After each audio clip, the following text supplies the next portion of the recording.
যুক্তরাজ্যে সম্প্রতি অনুষ্ঠিত হয়ে গেল পৃথিবীর বৃহত্তম বই মেলা লন্ডন বুক ফেয়ার। এবারের মেলায় বাংলাদেশের হয়ে প্রথমবারের মতো ইন্টারন্যাশনাল এক্সিলেন্স ক্যাটাগরিতে অ্যাওয়ার্ড লাভ করল সামাজিক উন্নয়ন সংস্থা Young Power in Social Action YPSA. দৃষ্টি প্রতিবন্ধী সহ সকলের কাছে পাঠ্যপুস্তককে সহজ ও ব্যবহার উপযোগী করে তোলার জন্য এই অ্যাওয়ার্ড প্রদান করা হয়। আমাদের লন্ডন প্রতিনিধি শোয়েব কবিরের পাঠানো তথ্য ও ছবি নিয়ে ডেস্ক রিপোর্ট। লন্ডনের বিখ্যাত অলিম্পিয়া হলে অনুষ্ঠিত হয়ে গেল লন্ডন বুক ফেয়ার 2015। দৃষ্টি প্রতিবন্ধী সহ সবার জন্য বাংলাদেশের প্রাথমিক থেকে মাধ্যমিক পর্যায়ের পাঠ্যপুস্তককে সহজে ডিজিটালভাবে ব্যবহার উপযোগী করে তোলার স্বীকৃতি স্বরূপ মেলায় ইন্টারন্যাশনাল এক্সিলেন্স বিভাগে অ্যাওয়ার্ড প্রদান করা হয় বাংলাদেশের সামাজিক উন্নয়ন সংস্থা ইফসাকে। ইফসার পক্ষে এই অ্যাওয়ার্ড তুলে দেওয়া হয় সংস্থাটির প্রকল্প পরিচালক ভাস্কর ভট্টাচার্যের হাতে। প্রথম থেকে দশম শ্রেণী পর্যন্ত সকল বইকে আমরা ডিজিটাল মাল্টিমিডিয়া করেছি, আমরা ডিজিটাল ব্রেইল করেছি, আমরা এটাকে ইউনিকোডে কনভার্ট করেছি এবং আমরা এটাকে অ্যাক্সেসিবল ইবুক করেছি।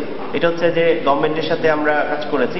তো এটি একটি সারা পৃথিবীর কাছে একটা উদাহরণ কি করে একটা বই সবার ব্যবহার উপযোগী হতে পারে। বিশ্বের 4টি দেশের সঙ্গে প্রতিযোগিতা করে এই অ্যাওয়ার্ড অর্জন করে ইফসা, যা বাংলাদেশের জন্য এক বিরল সম্মাননা বলে মনে করেন সংস্থাটির প্রধান নির্বাহী। শুধু বাংলাদেশটা যে সারা বিশ্বের জন্য একটা মাইলফলক, কারণ হচ্ছে আমরা সরাসরি কাজ করে দেখিয়েছি।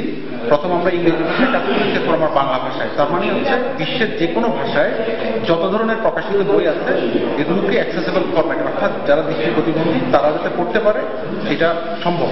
তবে চাহিদা অনুযায়ী প্রতিবন্ধীদের বইয়ের সংখ্যা অনেক কম হওয়ায় এ ব্যাপারে বাংলাদেশ সরকারের আরো উদ্যোগী হওয়া প্রয়োজন বলে মনে করেন অ্যাওয়ার্ড বিজয়ী ভাস্কর ভট্টাচার্য।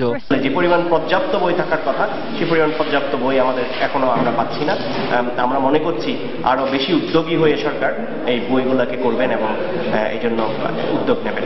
বাংলাদেশে প্রায় 1,20,00,000 প্রতিবন্ধীর মধ্যে 10% দৃষ্টি প্রতিবন্ধী, আর এদের উন্নয়নে কাজ করার জন্য বাংলাদেশকে বিশ্বের নতুন করে পরিচয় করিয়ে দিল আন্তর্জাতিক এই অ্যাওয়ার্ড।